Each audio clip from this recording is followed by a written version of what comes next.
Galera, nós estamos aqui de novo, né? Nesse dia meio nublado aí, fechadinho, mas para a gente refletir um pouco sobre a sabedoria ancestral, né? Eu trouxe para vocês aí, por isso vim meio, né, oriental, para contar um pouco de uma história para vocês sobre um camarada fantástico que viveu no século VI a.C., chamado Lao Tse. Lao Tse ficou conhecido na história como sendo o criador do taoísmo, e aquele que também teria inspirado uma arte marcial chinesa chamada Tai Chi Chuan. A história que eu quero contar para vocês,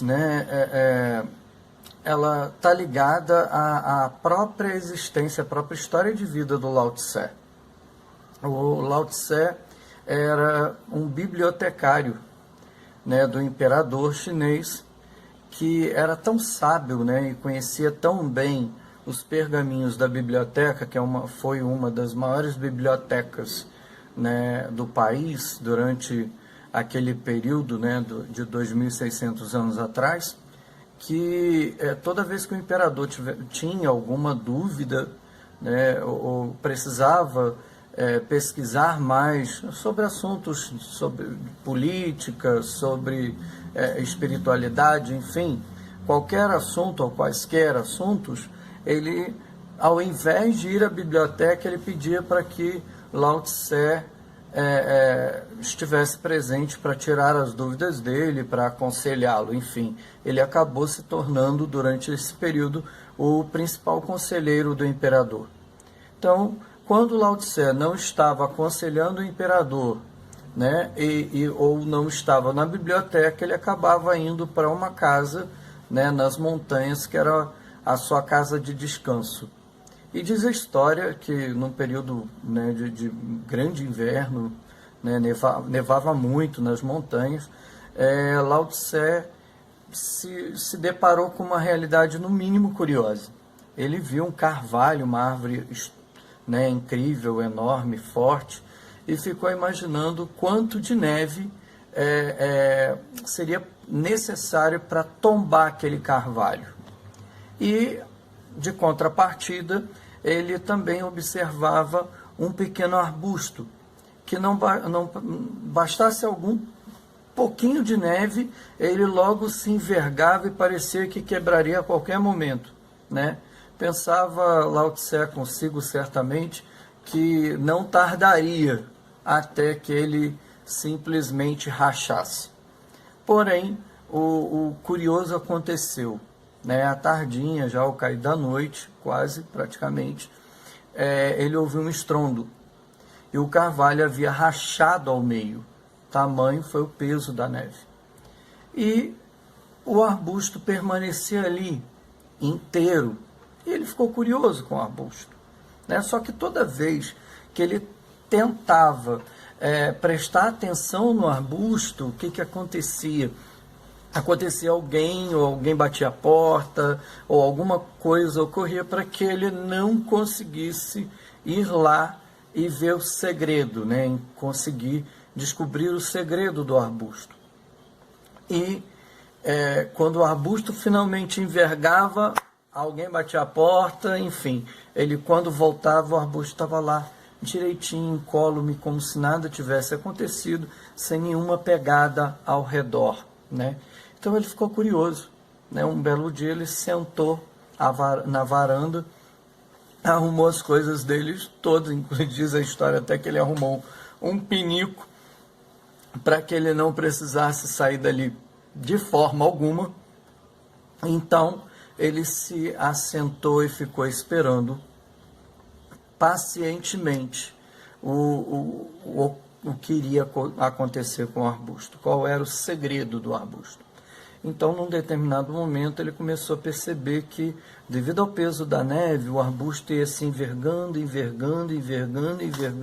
até que, finalmente, a copa da árvore, as folhagens da árvore deixavam a neve cair no chão e o arbusto voltava à posição original. A partir dali, Lao Tse teve um insight, né, uma iluminação. Ele intuiu que o verdadeiro segredo da humanidade estava simplesmente em perceber que quando você, não adianta você ser forte, né?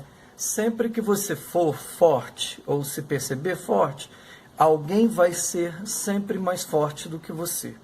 Né? Não importa você, não interessa o quanto você treina, né? A intensidade com que você treina, quanto mais você se fortalece, por mais que você seja forte, vai acontecer mais cedo ou mais tarde que você vai encontrar alguém tão ou mais forte que você e vai te sobrepujar, vai te vencer.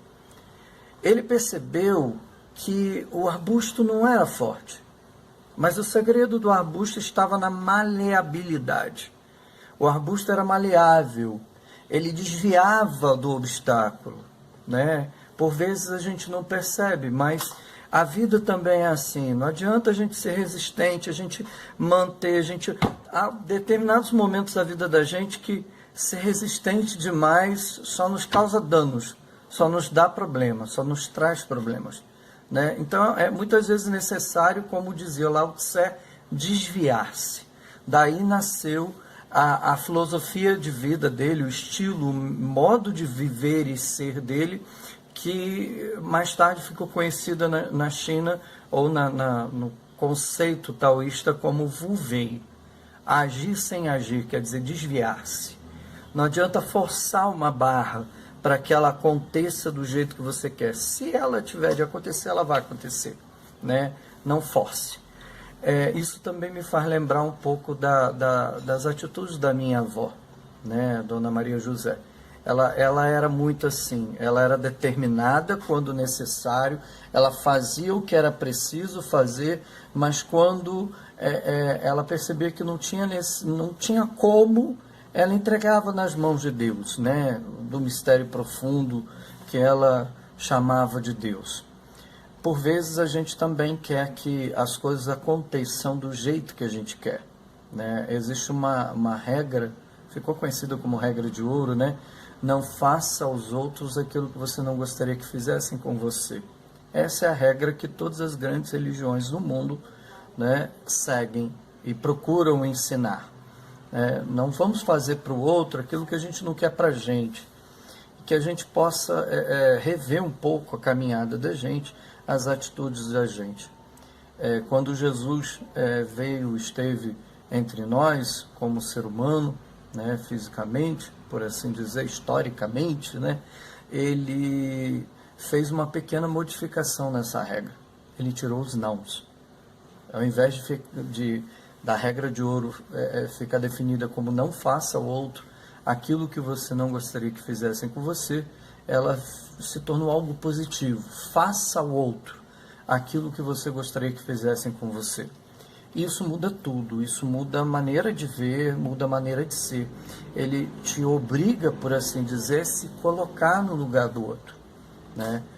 O que Laozi, há 2.600 anos atrás, e Jesus, há 2.000 anos atrás, praticamente, tem em comum, é que eles são essa face amorosa da lei, por assim dizer, aquilo que a gente chama de lei natural, né?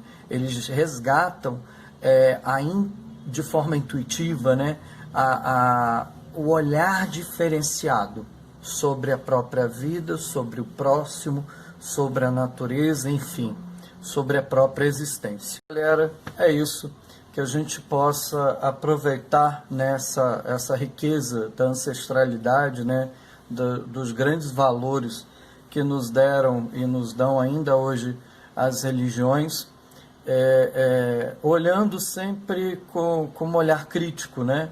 Porque por vezes a gente sabe que a visão religiosa ela traz também alguns dilemas, por vezes até necessários, mas que fundamentalmente, essencialmente, o problema em si não são as religiões, a gente sabe disso, são os adeptos, né, que reinterpretam e como diria um ex-professor meu de teologia, toda tradução às vezes é um pouco uma traição. Então que a gente esteja atento também com esse olhar crítico, com essa visão sempre para aquilo que é necessário, aquilo que é essencial, né? E não aquilo que é acidental, não aquilo que é característico. Então as características mudam, né? Mudam com o tempo, mas aquilo que é essencial, aquilo que é substancial, né? Aquilo que é primordial, por assim dizer, que está dentro da essência de cada religião, permanece. Então, que a gente possa olhar sempre para a vida, como diria Nietzsche, com esse cuidado, né? Nietzsche dizia, cuidado, porque se a gente olhar demais, muito tempo para o abismo, ele pode olhar de volta para a gente, né? Então, que a gente tenha essa visão crítica de buscar enxergar a vida sempre de forma positiva, né? Para que a gente caminhe sempre para frente de forma íntegra e integral. Então, um beijo no coração de todos, paz e bem, e até a próxima.